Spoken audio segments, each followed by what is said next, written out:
Penonton Mulyono dan penonton Deddy Mulyadi sama. Di sini saya Rambo Aceh menantang Rocky Gerung. Mari Benar jelema kesebelah juga mana kudu diberet kursi ayatnya dibacakan kursina dibalik dogen tak kena bulu. Penonton Mulyono dan penonton Deddy Mulyadi sama. Tadi teman-teman pendukung Deddy Mulyadi mengatakan, yang penting visualisasinya bisa menghemat anggaran. Oh bagus, tapi dalam politik orang mau ukur. Visualisasi itu demi apa kalau visinya dangkal? Mengirim anak ke barak itu dangkal. Jadi kita nonton kedangkalan. Dan itu yang berlangsung di kita setiap hari. Hanya dalam masyarakat yang IQ-nya 78, kedangkalan itu laku. Dan kita masih di situ. Jadi kita mau coba lihat bahwa Mulyono, Mulyadi sama-sama beroperasi di dalam market of stupidity itu. Market of stupidity. Gila. Jujur nih ya, tadinya gue tuh ngefans banget sama Bapak Rocky Gerung ini. Tapi setelah gue lihat video ini, buyar semua. Dari pernyataan barusan, banyak banget hal yang menarik yang pengen gue bahas. Pertama, beliau mengatakan kalau visualisasi KDM itu sudah bagus karena menghemat anggaran. Tapi dalam politik visinya itu dangkal. Ini lucu, karena jelas-jelas visinya itu menghemat anggaran. Itu visinya loh Pak. Visinya yaitu memberantas semua anggaran-anggaran yang nggak penting. Visinya jelas banget loh itu. Kedua, hanya karena KDM mengirim anak-anak ke barat, Bapak bilang visinya dangkal. Visi misi KDM itu dari awal kampanye itu jelas. Mereka ingin warga Jabar yang berkarakter. Sekarang gue tanya, kalau anak-anak yang nakal, anak-anak yang bandel, anak-anak yang ngelawan guru, ngelawan orang tua, tawuran, pakai sajam, karakternya apa? Preman karakternya.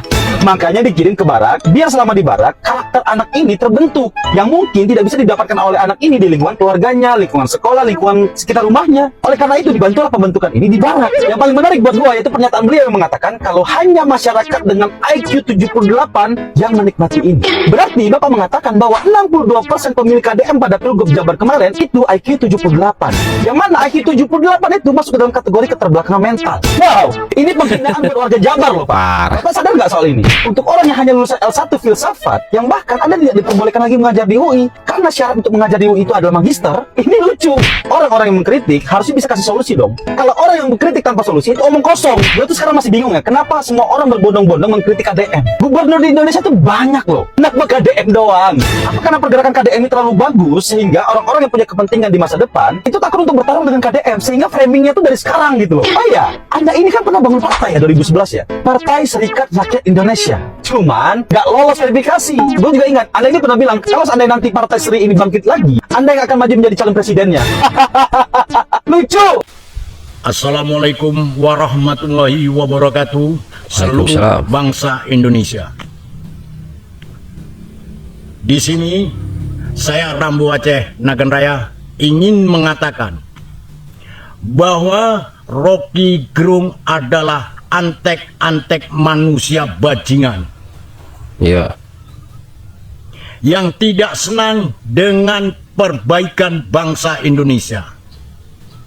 Oh gitu. Karena apa?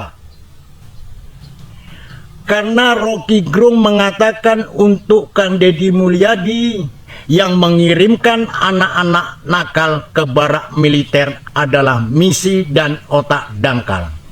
Yang otak dangkal itu Rocky Gerung, karena Rocky Gerung itu tidak ada manfaatnya sama sekali di tengah-tengah bangsa Indonesia selain Rocky Gerung membuat kegaduhan di tengah-tengah rakyat Indonesia.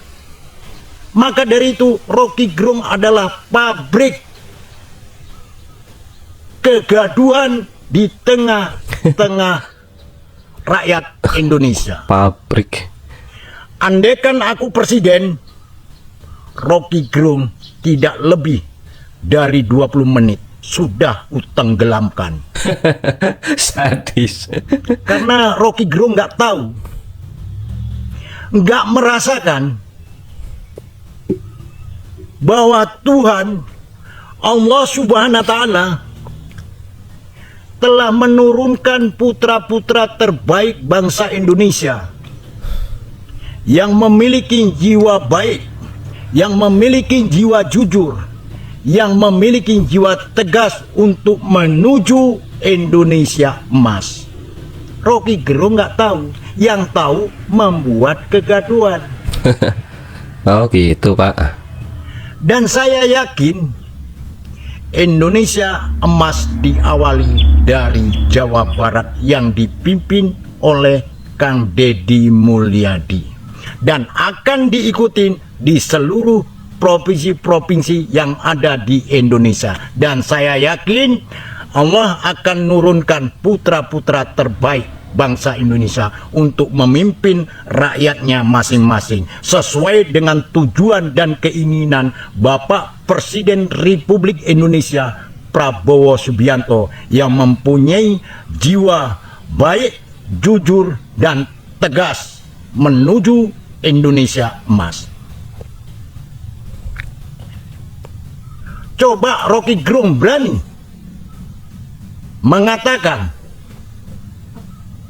Bapak Kasat Maruli Simanjuntak otak dungu, otak dangkal, berani mengatakan kepada Kasat TNI Maruli Simanjuntak, berani Rocky Gerung mengatakan otak dungu, otak dangkal, nggak lebih 10 menit tenggelam Rocky Gerung, nggak lebih 10 menit tenggelam. Aku yakin dan percaya karena Rocky Gerung adalah manusia antek-antek biadab.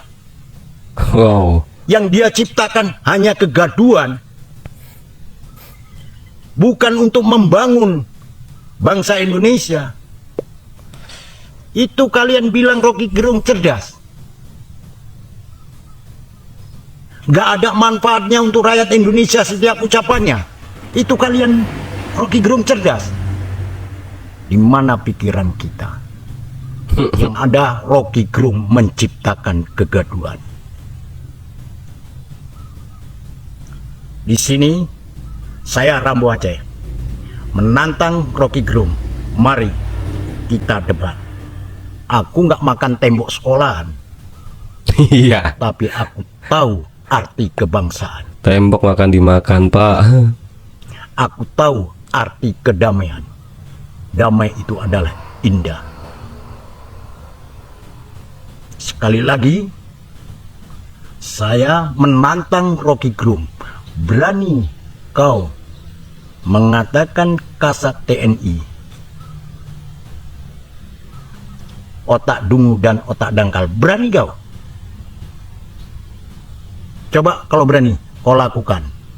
Saya jamin 15 menit ataupun 10 menit tenggelam kau Rocky Gerung. Sekian dan terima kasih. Oke. Wabillahi taufiq walhidayah. Assalamualaikum warahmatullahi wabarakatuh. Salam Waalaikumsalam. merdeka, salam Indonesia emas, diawali oleh Provinsi Jawa Barat yang dipimpin Kang Deddy Mulyadi. Barang KDM itu dangkal. Saya mau tanya, apa solusi dari Bang Rocky untuk mengatasi anak-anak bandel yang suka tawuran, yang suka ngelawan orang tua, yang suka makin narkoboy? Apa solusinya? Ada nggak untuk saat ini yang cepat? Pasti bingung kan? Pusing? Jadi begini Pak, kita ini udah bosan lihat berita, ada yang meninggoy, ada yang begini, ada yang begitu ya. Bahkan saya melihat dengan mata kepala saya sendiri pernah bocah-bocah kecil Pak, ya, yang masih SMP atau masih SD itu kecil-kecil banget, bawa-bawa BR, bawa-bawa CR itu 1 meter panjangnya, lempar-lemparan batu, wah. Itu solusinya apa? Taruhlah barang militer ini bukan solusi yang terbaik, lalu apa solusinya yang tercepat penanganannya? Oke, kalau misalnya itu tidak menjamin bahwa anak-anak bandel itu bisa tobat atau bisa berubah dengan cepat. Kalau misalnya mereka tetap bandel apa ya, tinggal tarik lagi. Suruh guling-guling 20 kali, apa nggak muntah itu mulutnya itu? Apa nggak kapok dia itu? Atau suruh dia merayap satu lapangan 20 kali. Kapok nggak dia itu? Nah, mungkin coba Bang Rocky, saya mau dengar apa solusi Bang Rocky. Ini nih perbedaan antara Rocky Gerung dengan Kang Deddy Mulyadi. Kalau Rocky Gerung itu belajar filsafat dari buku dia. dari buku ya. Kalau Kang Deddy Mulyadi belajar filsafat itu dari kehidupan pribadinya, dari kehidupan masyarakat, dari kebutuhan masyarakat. Nah itu perbedaannya tuh. Jadi kita mau dengerin yang mana nih? Ya mau dengerin Rocky Gerung yang belajar filsafat dari orang lain, dari tokoh-tokoh yang udah nggak ada. Apa kita mau belajar filsafat dari Kang Deddy Mulyadi yang basisnya itu ya sesuai dengan kebutuhan masyarakat sekarang. Kang Deddy Mulyadi belajar filsafat itu dari kehidupan pribadinya, dari kehidupan kebutuhan masyarakat. Jadi mau pilih mana nih? Awas nih buat para Rocky Gerung, coba banyakin istighfar. Awas nih diserang nih sama pengikutnya Kang Deddy Mulyadi nih. Abis nih kayak yang lain nanti nih, kayak Kang Ono no, kayak Pak Hotman Paris no. Habis nanti bersih para Rocky Gerung jangan macam-macam, banyakin istighfar aja, istighfar. Ampunan dah, nongol kembali ini KPAI, cari perkara lagi. Bener-bener ini tuh termasuk komisi yang gablek kata gua mah, yang ngeyel, yang kagak mau banget gitu menerima kenyataan kalau program tersebut itu program baik, hasilnya itu bagus gitu kan, udah ada. Kemarin-kemarin yang dikirim itu menghadap di depan layar kaca televisi rombongan wadon, perempuan, ibu-ibu soleha.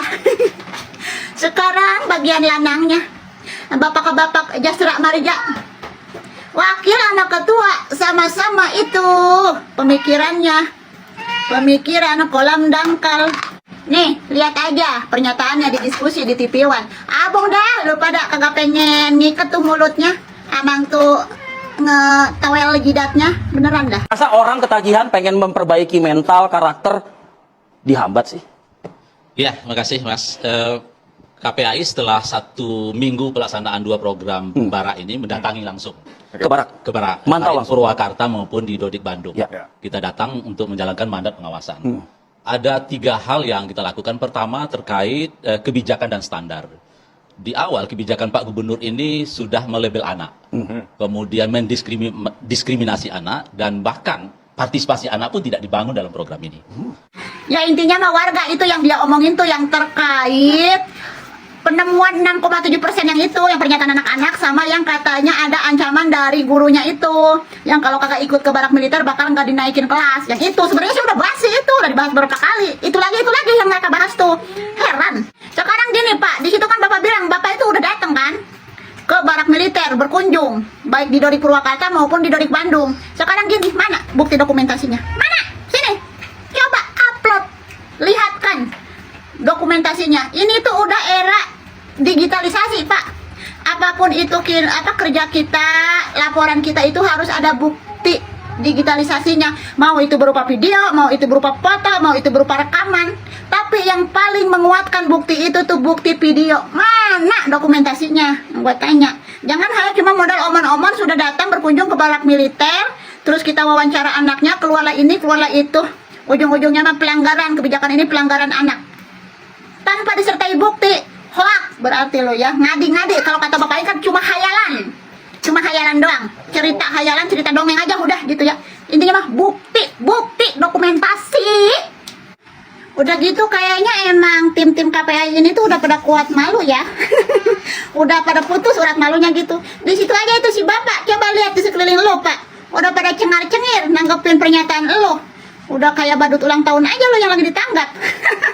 Segala ngomong barak militer sepertinya harus dihentikan sementara agar untuk dikaji dulu. Kuja kaji, tepung kanji kali ngeteplokin tuh di jidat yang terang benderang udah kayak lampu taman.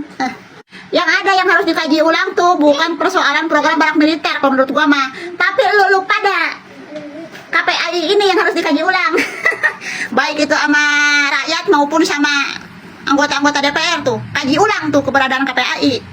Bukan barak militer yang harus dikaji, keberadaan KPAI-nya, keberadaan kalian-kalian pengisi-pengisi KPAI itu di dalamnya harus dikaji ulang. Ngapa modelan-modelan begini sampai bisa jadi Komisi Perlindungan Anak Indonesia ya? Aduh, padahal sama Kaseto juga udah dijelasin. Kaseto masuk di dalam ngeliat bagus itu program. Anak-anak yang mantan-mantan keluar dari didikan barak militer juga udah pada speak up. Orang tuanya juga pada speak up, masih buktinya ternyata bagus, ada perubahan, dampaknya positif. Hah, lu yang dikaji, hei KPAI, bukan barak militer, gemes gua tuman lu. Benar jelema kesebelan juga mana kudu diberet kursi, ayatna dibacakeun kursina dibaledogeun tak kana hulu. Ono Surano tukang baso, till we go.